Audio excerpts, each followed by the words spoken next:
Americans' credit card balances have hit an all-time high of more than $1.2 trillion. That's according to the Federal Reserve Bank of New York. Overall household debt is also at a record high of more than $18 trillion. This surge in consumer debt suggests many Americans are struggling to keep up with rising costs. All right. I just dropped a Marketwatch video basically to start the week because, some people consider Sunday the beginning of the week and they consider Saturday the end of the week. So anyway, I just dropped a Marketwatch video. And I didn't mention this because I didn't realize that this story was even in the news until a little while ago. And I just wanted to talk about this really quickly as kind of an addendum to the video that I just put out. And by the way, I like doing Marketwatch videos. And I know there's some people who actually appreciate when I do Marketwatch and I do like my stock analysis on the market and everything. But the reason why I don't do it is simply because YouTube and their bullshit algorithm basically doesn't bring me the views that I feel that I deserve.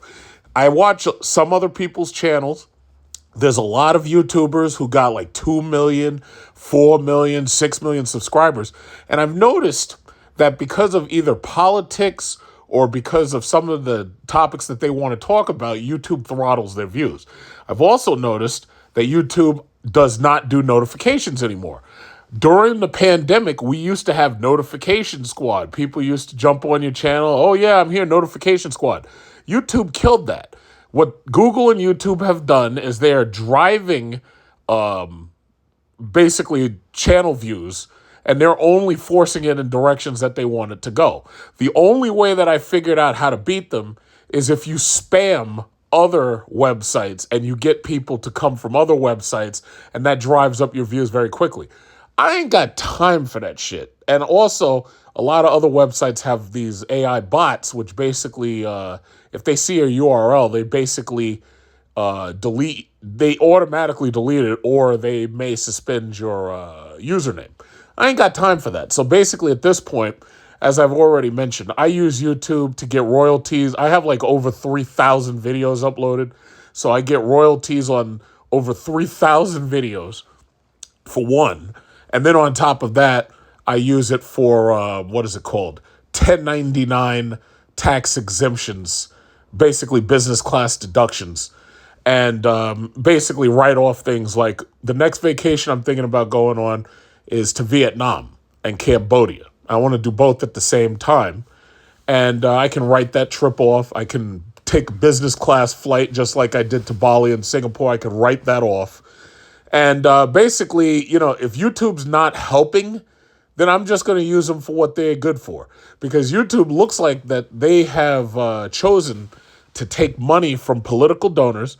They've chosen to take money from big corporations in order to play movies and to have free movies. And it's like that's all they care about. If they want to make their revenue that way, all they're doing is discouraging smaller YouTubers from ever getting better because they're not going to easily get the viewership or the money that they want to make. I'm looking at, subscribership and the trends, and I'm like, you know what? Before COVID, it was nothing like this. When I would put out just about any video, especially about cars, easily I'd get like 30,000 views. Now I have to struggle just to get like 4,000 or 5,000.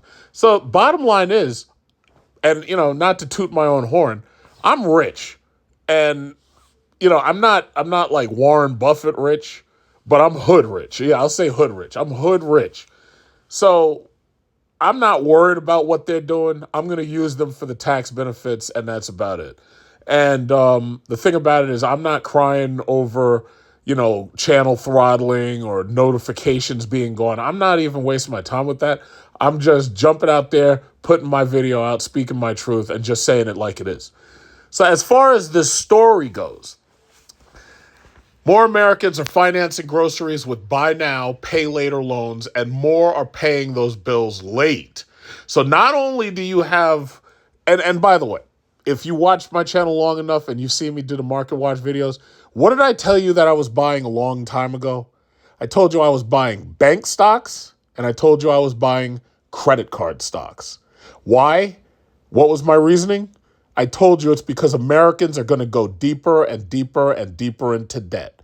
And I was 100% right, and now you're seeing it. So, Discover, MasterCard, Visa, American Express, and Goldman Sachs.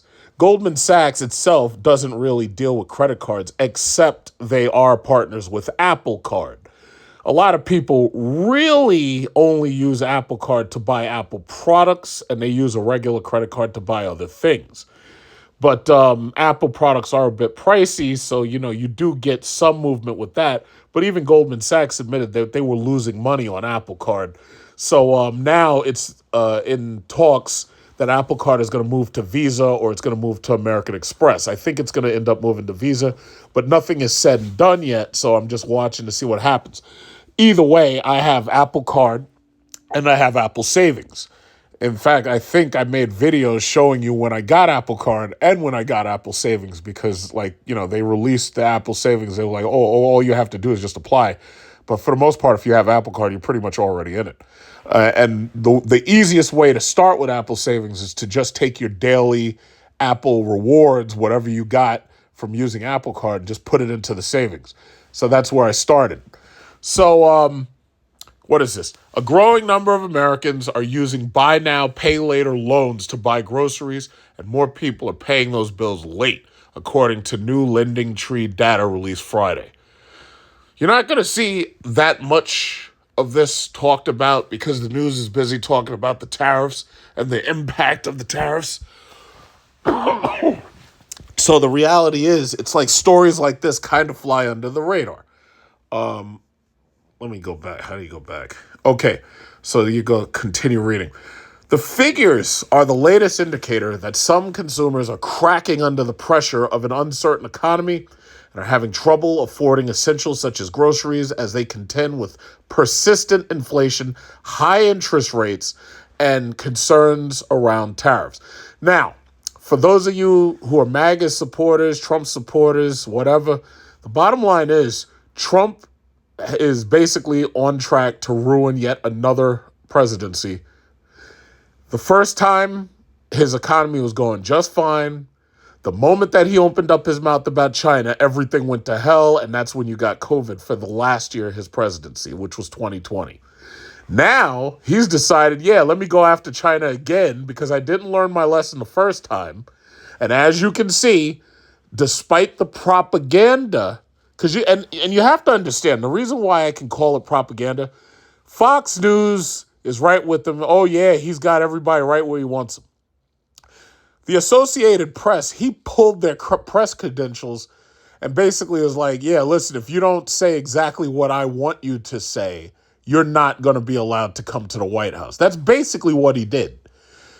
Now, these people are screaming freedom of the press and First Amendment rights and everything, but as far as I know, the Constitution doesn't force a president to allow any specific news media into the White House. You see, the problem is the Constitution falls silent on so many things that when you have a person like me or a person like Trump who understands the law and is just mean enough and malicious enough to use it against you, this is what you get. The Constitution doesn't say that he has to allow any specific news media into the White House. It doesn't say that. The only thing the president actually has to do is from time, and the Congress, the Constitution says it, from time to time, the president must meet with the Congress to express the state of the union. If Trump did no press conferences and he just did the State of the Union once a year, he'd still be within the bounds of the Constitution. And that's his choice. He's not going to do that, but he could. He likes to give certain news media like OAN and Fox access to him. But what he does is if they run astray of him, he's pulling their press credentials. As far as I'm concerned, it's all propaganda. So he can talk all that shit that he wants. Oh, yeah, I got him eating out of my booty. They kissing my ass. Yeah, he can say all that nonsense he wants. But the simple fact is, when you actually look at what's happening on a global stage, Americans are going to end up screwed because a lot of these other countries are backing away from America. And China is basically in a position where they can dump our bonds. They can coordinate with other countries to dump our bonds. They can send our bond market into the toilet. And on top of that, they can turn around and trade with everybody else. They don't have to worry about us. America, or under Trump, I should say, has this mistaken belief that China needs 350 million Americans to stay afloat. That ain't true. We've put so much money into Arab oil nations, OPEC. We've built Dubai. We've built Abu Dhabi. We've built Saudi Arabia. And now we've built China. And the funny thing about this whole thing is basically what people need to do is they need to recognize the truth. America started with slave labor. Those African slaves were never paid. Their children were never paid for it. So they stayed poor. So all these people want to talk about usual suspects when they're talking about these poor slum criminals killing people and stabbing people. If they want to talk about that, yeah, go ahead and talk about it. But the simple fact is you have to acknowledge that that's how they came about. They came about growing up in poverty. The simple fact is rich people's children are not committing crimes like this. They're just not. So the reality is the slaves never got paid. So when America got done with the slaves, what did they do? Americans started letting in immigrants. So America starts letting in immigrants because they figure, okay, we don't have to pay them very much. We can get a lot of work out of them. So then after they got tired of letting in immigrants, what did they do? The corporations say, hey, I got an idea. Let's go to the poorest countries we can find, set up factories. We'll create our product there. We'll sell the product here to these Americans. And we'll pay those people pennies. We'll keep the profit. Americans will get the manufactured goods and everybody's happy. The corporate model worked for a long time. The corporate model built all of these other countries' cities up. We've poured trillions of dollars into these other cities. Now they're at a point where they can trade with each other and they don't really need us that much anymore. Now, America's, like if you take a good look at Apple, you see what's happening. They're about to move iPhone production. Where? India. Now, I don't think that that's going to work that well. And the reason why is because India doesn't have what China has. China has order. China has absolute order. They have totalitarian dictatorship government. When China wants to get something done, they get it done, period. There's no question. There's no town hall meeting. They just do it. If they say, you know what, we realize that our kids are turning into idiots because they're playing video games and they're sitting on these video games too long. So what did the Chinese government do? They say, hey, guess what? During certain hours of the day, we're going to turn off the goddamn internet and you're not playing these freaking games. And that's it.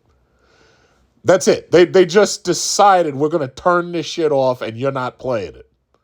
Now in America, we're still fighting over TikTok, which as we know is a Chinese psyop to cause dissent within our own population.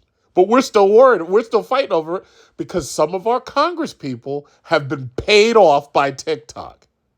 Over in China, I lived in China, and you got to remember, you got to understand, I lived there. I was a student over there. When you turn on their television, everything is educational. There's no anti-China anything. Everything's educational. Everything's pro-China. It's like watching National Geographic on every single channel. They have a couple of sitcoms.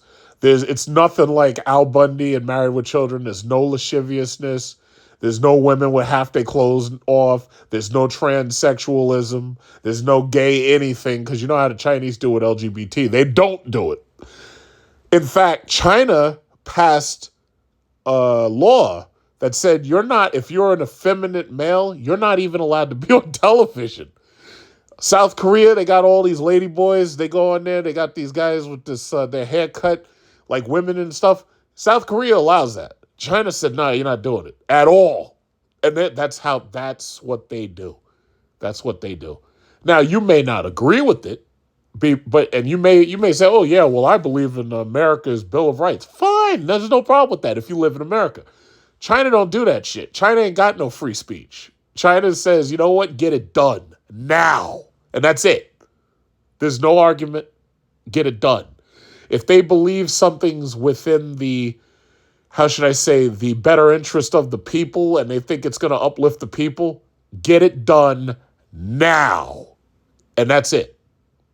When they want to build up a building, build up a hospital, they get it done now. There's none of this bullshit about taking months to get the clearances to build. Nope, none of that. Get it done now. That's what I'm talking about. So you ain't beating those people. You're not. And once I lived over there, I was like, wait a minute. America, we can't beat these people. You're better off just trading with them. There's 1.4 billion of them. When they were taking in all our money, every single time you went out and you bought something that said made in China, you know what you were doing? You were putting money over there in China. And what China was doing was China was making sure that they were pulling their people out of poverty. Meanwhile, America's putting their people into poverty with bigger government, more taxation. Obviously, you can't even afford a house here. Now, yes, China's housing market has its problems. But the reality is more and more of their people are coming out of poverty, more and more of our people are going into poverty. Now, they have a larger population, so the numbers are magnified. But the reality is, for what this country is, there's no reason why we should be having the problems that we're having, except for poor leadership and poor government. That's just a simplistic analysis. So here's the thing. It says in a survey conducted April 2 to 3, April 2nd to the 3rd of 2,000 U.S. consumers ages 18 to 79, around half reported having used buy now, pay later services. Of those consumers, 25% of respondents said that they were using buy now, pay later loans to buy groceries. And this is up from 14% in 2024 and 21% in 2023, the firm said. Meanwhile, 41% of respondents said they made a late payment on buy now, pay later in the past year, up from 34% in the year prior, the survey found. LendingTree's chief consumer finance analyst, Matt Schultz, said that of those respondents who said they paid a buy now, pay later bill late, most said it was by no more than a week or so. So that means that, yeah, they're paying their grocery bills probably a week or so late. And the reason why is probably because of their paychecks and when they get their paychecks. Maybe they just don't have it one week, but they have it the next week. Typically, it doesn't really hurt your credit until you're like more than 30 days late. But it's a bad trend. That's the problem. It says a lot of people are struggling and looking for ways to extend their budget, Schultz said. Inflation is still a problem. Interest rates are still very high. There's a lot of uncertainty around tariffs and other economic issues, and it's all going to add up to a lot of people looking for ways to extend their budget however they can. For an awful lot of people, that's going to mean leaning on buy now, pay later loans, for better or for worse. He stopped short of calling the results a recession indicator, but said conditions are expected to decline further before they get better. Well, let me stop right there. Yes, that's a recession indicator. But first of all, you need to understand it's a very simple idea what recession means. It basically means that the word recession or recede, it means to pull back. It basically means we're forced to pull back our spending. That's all it really means. Now, the government likes to, recession means that there's 2 consecutive this and that of shrinking GDP and all. Listen, if the American people have to pull back spending because they can no longer afford products, or if they have to stop paying their car notes because they can no longer afford to pay their car note, or if they have to stop paying their mortgage because they can no longer afford to pay their mortgage, that's recession, no matter how you slice it. I've argued we're not in recession, we're in stagflation. Stagflation means that you have extended periods of GDP shrinkage. You have high unemployment. I like to add high underemployment because now you have people who work in jobs where it's not enough to pay the bills. So underemployment is like a word I would put in there because it tells more of the truth, while unemployment only counts people who have filed for unemployment. But one of the biggest deals about stagflation is that it's caused by poor government programs. So sometimes the government tries to intervene and they just make the situation worse. That's the reason why I call this stagflation. Now, there's a dozen economists on MSNBC or CNN. Most of these motherfuckers don't understand these words in the first place. And they would shout me down, oh, you're wrong. Look at the GDP. It's up. But I'd be like, yeah, well, look how many people got boots on their fucking cars because they can't afford to pay it. Or look how many people going deep into debt on groceries. Oh, but you're wrong. I mean, the GDP did this and that. It's like, listen, I'm not going by your definition because you are a bunch of liars. So I'm not going to go by your definition. I'm going to go by mine. Maybe I'm wrong. Most likely you're lying. But the bottom line is I'm going to stick to my definition. So you could choose to listen to them, but these are the same people who told you that Biden was in tip-top shape. Okay? They said he was fit as a fiddle. These people lie. That's what they do. They get paid to do it. They get paid to lie and twist words. But anyway, it says the loans, which allow consumers to split up purchases into several smaller payments, are a popular alternative to credit cards because they often don't charge interest. But consumers can see high fees if they pay late, and they can run into problems if they stack up multiple loans. In Lending Tree's survey, 60% of buy now, pay later users said that they've had multiple loans at once, with nearly a fourth saying they have held 3 or more at once. That's ridiculous. You're taking out loans to buy eggs and milk and bread. Like, that's just silly. I've said it before.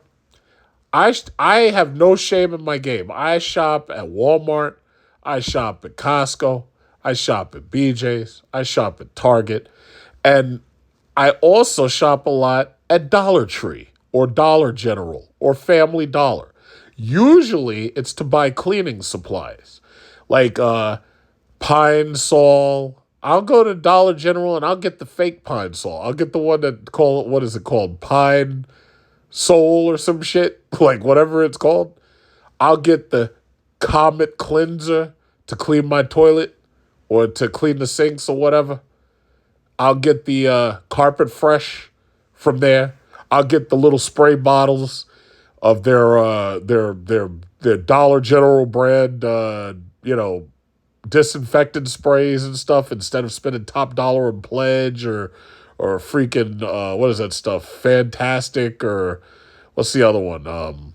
Lysol. Yeah, I'll get the no-name brands because as far as I'm concerned, as long as it smells nice and it disinfects similarly, all this stuff's getting flushed down the toilet anyway.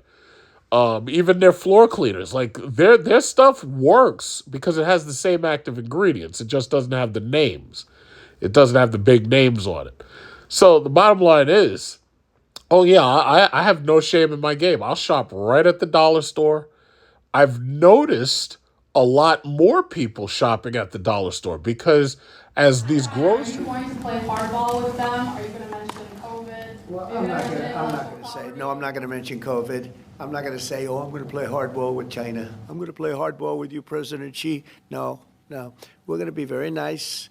They're going to be very nice. And we'll see what happens. But ultimately, they have to make a deal because otherwise they're not going to be able to deal in the United States. And we want them involved. But they have to, and other countries have to make a deal. And if they don't make a deal, we'll set the deal. Because we're the ones that set the deal. Scott and Howard and myself and others, we're going to be setting the deal. And it'll be a fair deal for everybody. And it'll be, I think it's a process that's going to go pretty quickly. 145% is very high, and it won't be that high. It's not going to be that high.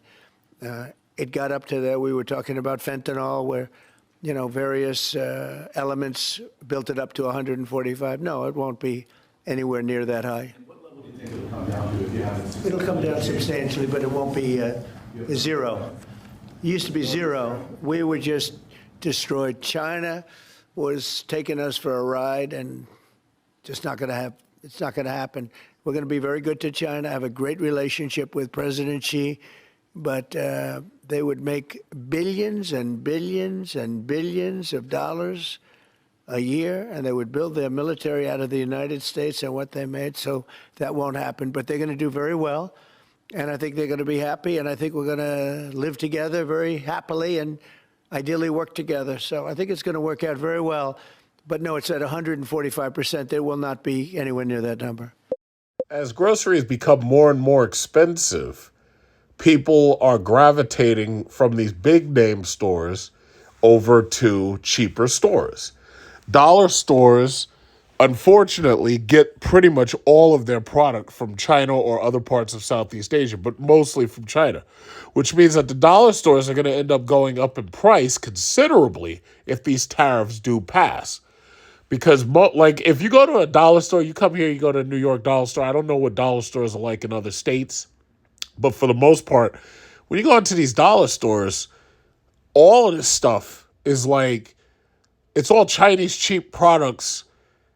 And for the most part, most of the stuff, it works just like the more expensive product. It's just that it's no frills. It just doesn't have a brand name on it. And I see no reason to waste your money. I just don't see it. Let's just go through this quickly. It says over the last few years, consumers have held up relatively well, even in the face of persistent inflation and high interest rates, because the job market was strong and wage growth had kept up with inflation, at least for some workers. Earlier this year, however, large companies, including Walmart and Delta Airlines, began warning that the dynamic had begun to shift, and they were seeing cracks in demand, which was leading to worse than expected sales forecasts. So that's the story. The other story that could be added into this is about the auto loan market and how right now it's seeing recession and a lot of people are defaulting on payments on their cars. But see, these automakers did this to themselves. They ripped these people off during the pandemic, had them pay over sticker on these cars. And since these people were so stupid and badge whores who were going out and buying cars that they knew that they couldn't afford if the price of the insurance premiums or if any of the prices related to these cars, including the maintenance, were to ever go up, they knew they couldn't afford this stuff. But they ran out and bought it anyway because during the pandemic, at the very beginning when they were trying to move these cars off the lots, a lot of these people went out and bought stuff that they knew they shouldn't have had in the first place. But that's how it works. I would argue, and I'll read about it in the in a story about the auto loan crisis. I would argue that the only one who's actually been doing their job is the insurance companies, because see, the insurance companies, the money comes out of their pocket. They are quick to tell you it's going to cost this much to insure your car, or they're going to say no, we can't insure you, or they'll drop you off of the insurance if they have a problem with you. They do their fiduciary responsibility. The lenders don't. The car dealerships don't. A lot of these people are buying stuff that they shouldn't even be able to buy. And then they're losing the stuff because they can't afford it. But the insurance companies are quick to say, nah, we're not insuring you. Or the answer is no. Or it's going to cost you a lot of money to insure with us. They're doing their job. They're saying no because the money's coming right out of their pocket. So we'll get to that soon. But yeah, that's the first story about how the economy's really doing.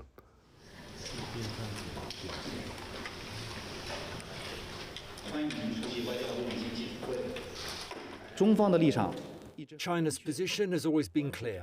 There is no winner in a tariff or trade war. China does not want a fight, but it is not afraid of a fight either. If the US truly wants to resolve the issues through dialogue and negotiation, it should stop its practice of maximum pressure and cease with threats and blackmail. Instead, it should engage in talks with China on the basis of equality, mutual respect, and reciprocity. This is the auto loan news that is much, is recent, right? Auto credit access hits highest levels since December 2022. That's 2 weeks ago. Breaking down auto loan performance, USA versus Navy Federal, which is better. Average car loan interest rates by credit score. 6 key signs you're being offered a risky auto loan. So let's take a look at this first one. Six minutes ago. This is the newest, freshest story, and this is by USA Today. The 7-year car loan is here. Do you really want to be paying off your car in 2032? Okay, first of all, and, I'm perfectly open. My Jeep SRT 2015 Jeep SRT. I had a 96-month loan on that thing.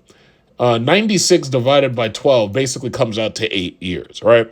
Now, I paid off my Jeep early, but the reason why I stretched it out was because just in case I felt the payments were too high and I wanted to, pull back, I stretched it out as much as I could. And I did that with a bank called Bethpage Federal Credit Union. Bethpage Federal Credit Union no longer exists. Now it's called like Four-Leaf Clover or some shit, or Four-Leaf or something like that. It's some weird name, but the bottom line is Bethpage Federal Credit Union is no longer there. That's the bottom line. So they gave me a 96-month lease, finance. They gave me a 96-month finance. I paid it off early. So 7-year car loans, honestly, I don't see anything wrong with the 7-year because what is that?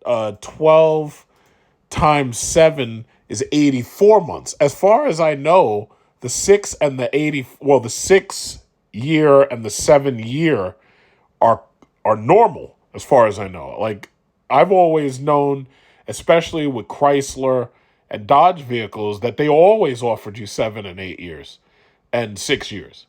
So anyway, more new car shoppers are taking on 7-year loans, a trend that underscores the rising cost of financing a vehicle.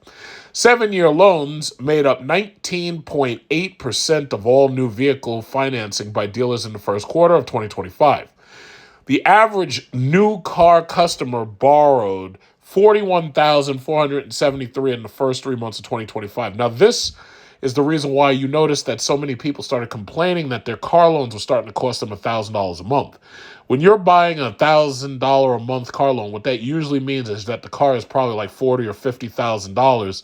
And what it is you came in there and you put down like less than $3,000. So you barely cleared the taxes and dealer fees. And now you're financing like $40,000. Only now, instead of it being a 3% or less, now you're financing at like a 7% or more, effectively doubling what would have been a $500 a month car payment. My Jeep, for example, that was an $85,000 truck. So getting it as a 96-month lease with some money down and everything, the cost per month was $1,030.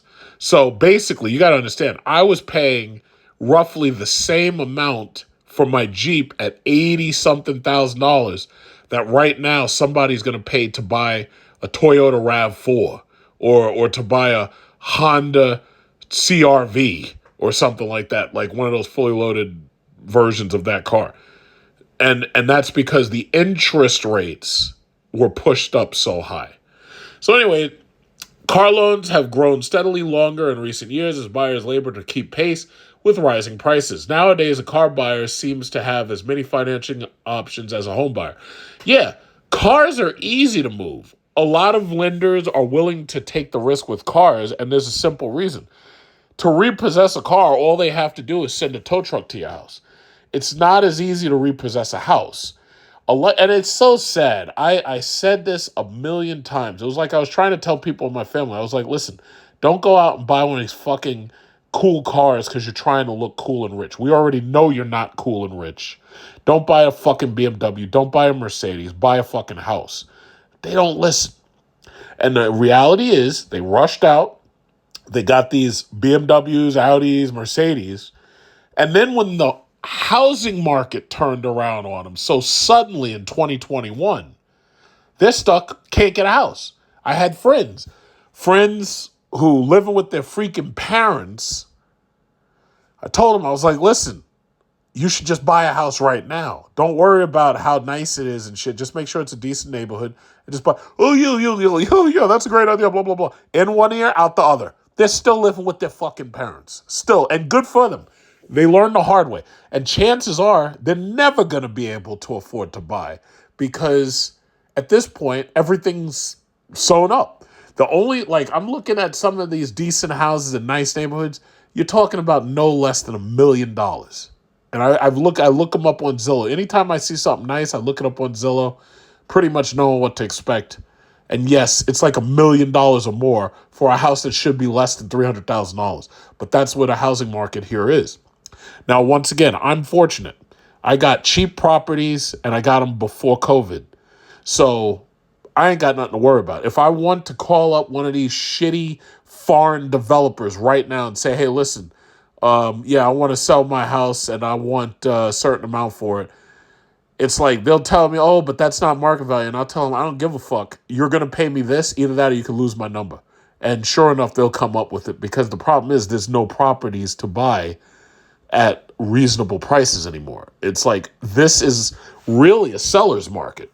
The problem is who you going to sell to besides a corporation or BlackRock? Who you going to sell to? That's the problem. So anyway, homes tend to go up in value. Cars mostly go down. I hear some people talking this nonsense about, unless it's a Porsche, it's going to depreciate. First of all, Porsches are boring. They're, for the most part, impractical.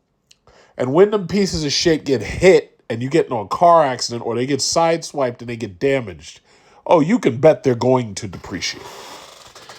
But cars and homes are very different assets. Homes tend to appreciate in value. Cars mostly depreciate. It's not money that you get back. It's not equity that you have in a car. What is this? It says, this thing is jumping around. You see all the goddamn pop-ups. It says, here's another worrisome trend. Many cars are losing value at a faster pace than the borrower pays the loan. Yes, that's what happens when you stretch the monthly payment out to 7 or 8 years. When you stretch the monthly payment out, the value of the car depreciates faster than you can pay off the loan. See, this is the thing a lot of people don't seem to understand. In the American car market, you're underwater on your loan from like day one, with the exception of buying a very, very expensive supercar that does appreciate because you drive it once and then you put it in plastic wrap. No, with just about any consumer grade car, these things are going to depreciate way faster than you can pay off that loan because you've already set up a term that's so long that you'll be adding miles faster than you can even make the payments. So a lot of people, they're basically just abandoning their cars. Now, me personally, if you put yourself in a loan like that, as far as I'm concerned, you might as well just ride the loan out. And as long as the car continues to serve, as long as it's practical to drive the car, you might as well just ride it out. I can't imagine what mental state you have to be in to buy a Hyundai Palisade or a Kia Telluride and spend $80,000 when that thing's worth less than $50,000 brand new. I have no idea what mental state you have to be. And, and this is the reason why, I watch Hemi Muscle, and Hemi Muscle, he posts videos of these people getting their cars repossessed. And he always tries to put out disclaimers. And he's like, oh, I'm not making fun of the people. It's just that I'm showing these videos and trying to educate. Let me tell you something. I have no sympathy for these people whatsoever. I told them what they should do, and they ran astray of that. They decided not to listen. It's like when God told the Israelis, or I shouldn't say the Israelis, I should say when God told the Jews, he sent down that first set of commandments and they didn't listen. And he basically let them war with each other and they killed off an entire tribe, a bunch of tribes. Then Moses goes back up, gets the next set of 10 commandments because now I guess you're ready to listen because so many of you are dead now. I have no sympathy whatsoever. I'm sorry. You could have bought a minivan. Oh, but I can't be seen in a minivan because it's not feminine. Fuck that shit. If you go out and you're buying all these big trucks, and first of all, let's just be perfectly honest. Them Hyundai and Kia trucks, there's nothing impressive about those things at all. Let's just be perfectly honest. If you're going out and you're buying all this,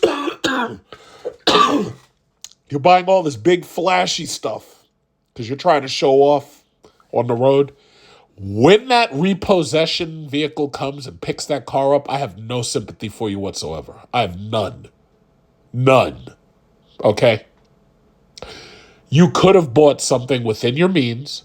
You could have bought something practical, but what you decided to do was show your ass. It's just like with those Gucci, Prada, and Femi products and all that shit, and those Birkin bags. I'm fairly certain that there's a repossession system for that too, so that if you don't pay those bills, they come get that. And even if there wasn't, they destroy your credit. I ain't got no sympathy for I just want that to be understood. I have no sympathy for you whatsoever. I feel that too many people live way above their means. They don't even try to live within their means. They're trying to show their ass. The insurance companies, I appreciate you. I appreciate the insurance companies. The insurance companies are doing their fiduciary responsibility to tell people, no, you can't afford that. And if you don't have insurance and you try to drive without insurance, your ass is going to jail. Because the last thing I need is one of you uninsured parasites hitting me in the back or a T-bone in my car, and then I find out you don't have insurance. Far as I'm concerned, the cops should set their tasers to extra crispy when they pull you out of that car. And God forbid you try to run. Because if I was the cops, you'd be getting pit maneuvered. And I would give you a chance to speed up. But I would pit maneuver you so hard that your car would be spinning at like 1,000 G's when it hits a concrete wall. Because you're driving out there with no insurance and putting the public at risk. I have no sympathy whatsoever. So the insurance companies, clap, clap, clap. I applaud you. Tell them no. Oh, you want this Range Rover? Uh-oh, it looks like you ain't got Range Rover money. The answer is no.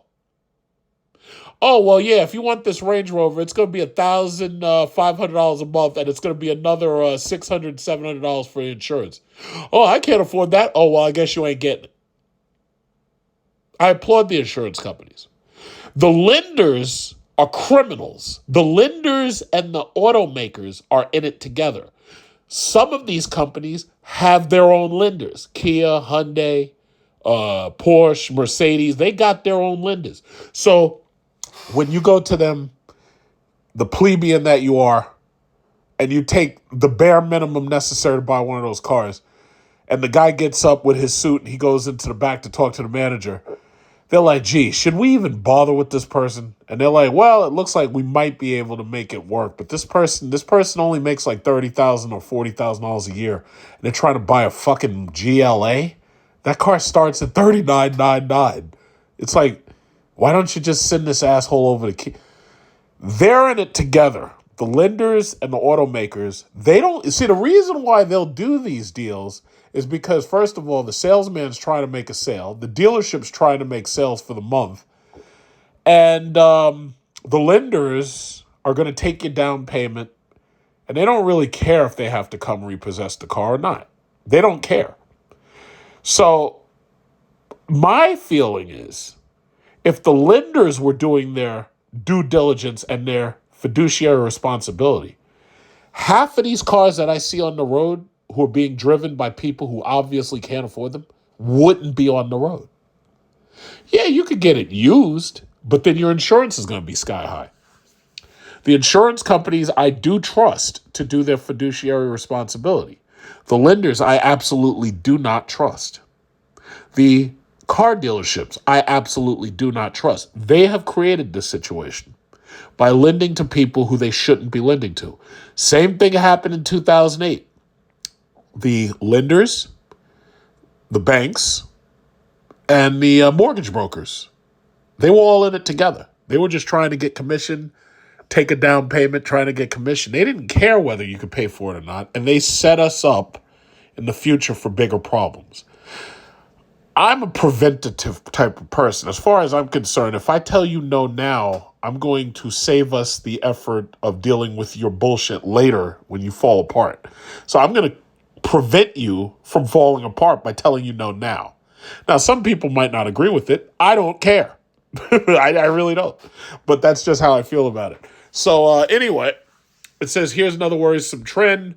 Many cars are losing value faster. Okay, I think I read that. An old rule of thumb in car buying known as 20 by 4 by 10 held that you should make a 20% down payment, cap your loan at 4 years, and spend no more than 10% of your monthly income on transportation. Now, that's an old rule. Okay. What we've got people only focused on the monthly payment.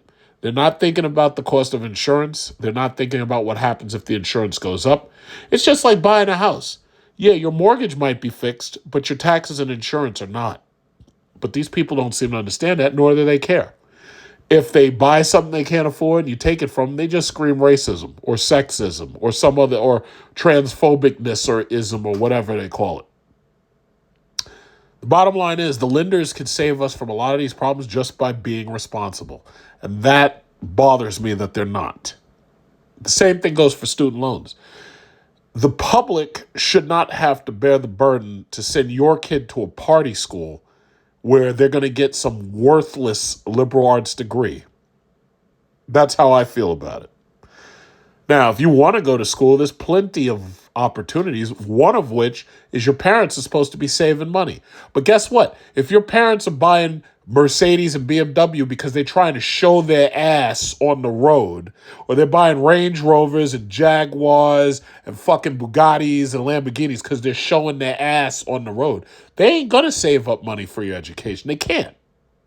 So as far as I'm concerned, the lenders need to do their due diligence. I don't care who hears me say it, and I don't care how you feel about it. That's exactly how I feel.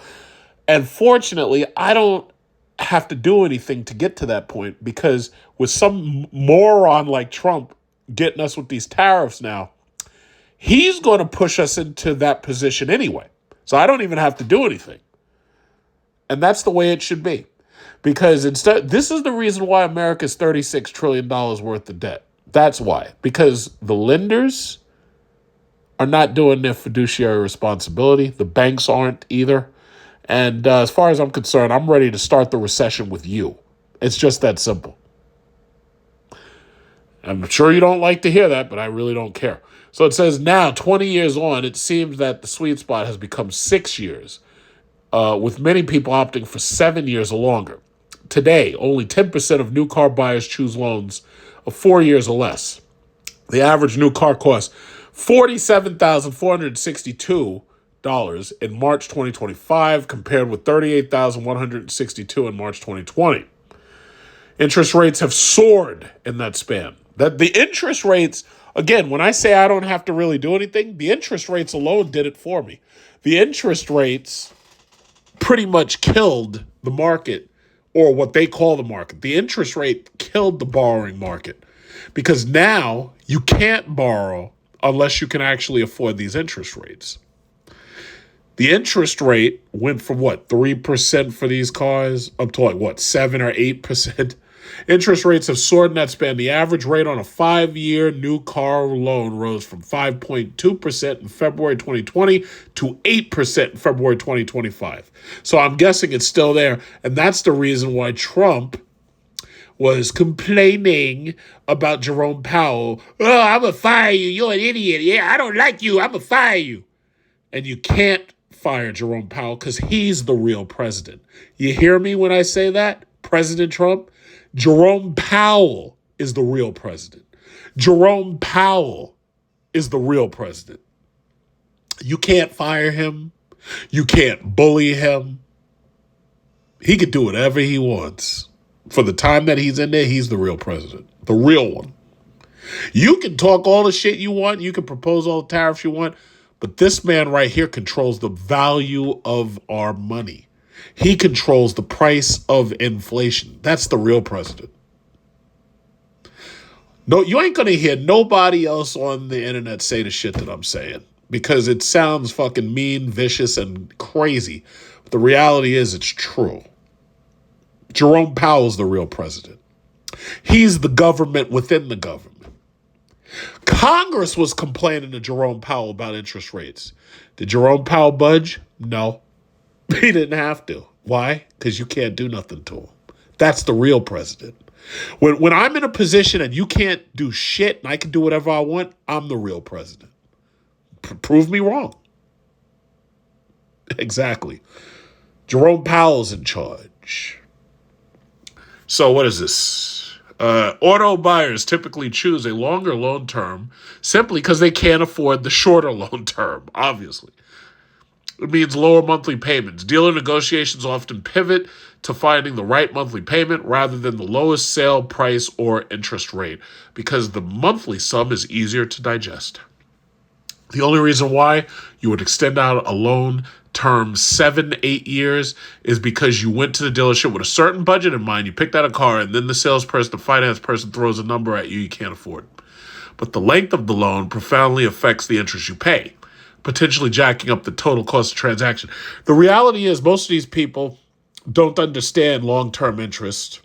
You could get a loan calculator. I always showed you Loan You Later on iOS. If you do a loan calculator, it shows you exactly how much the interest rate is going to cost you over the lifetime of the loan.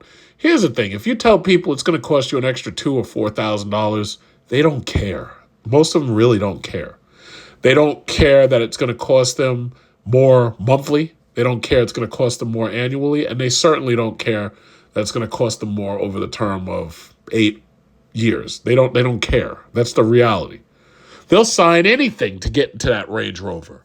They'll sign anything to get into that BMW competition series.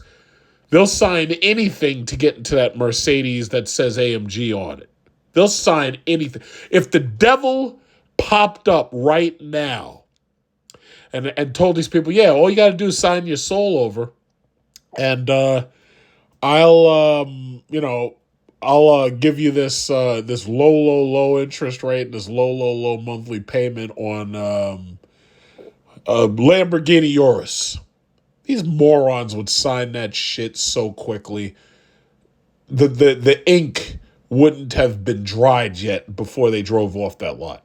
And that's the reality. You're dealing with morons. And these people are consumers. That's the difference between us and the Chinese market.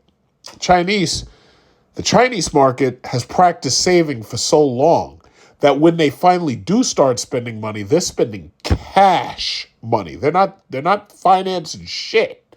They're spending cash.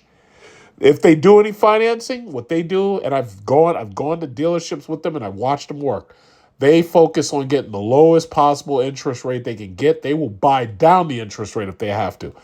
But mostly, they're spending cash money. They're spending cash that their grandparents stuffed in a rice bag back when Chairman Mao had them moving from place to place starving. That's the money they're spending. They got that crazy rich Asian money from like when they go to Singapore and somebody doesn't like them in the building, so they buy the building and fire the person. That's what I'm talking about. But this y'all don't know nothing about that. You don't know nothing about that. Here's an example offered by Consumer Reports for a $40,000 auto loan at a 7% interest rate. With a 4-year loan, you face a steep monthly payment of $958, but you cap your total interest at $5,977 over the lifetime of the loan. Bump the loan up to 5 years. You trim down your monthly payment from $958 to $792, but now you pay $7,523 in interest. These people don't understand that, and it's sad because I've shown the interest calculator so many times. These people don't get it. They just don't get it. They don't care. That's the whole point. They don't care. All they want is what they want when they want it.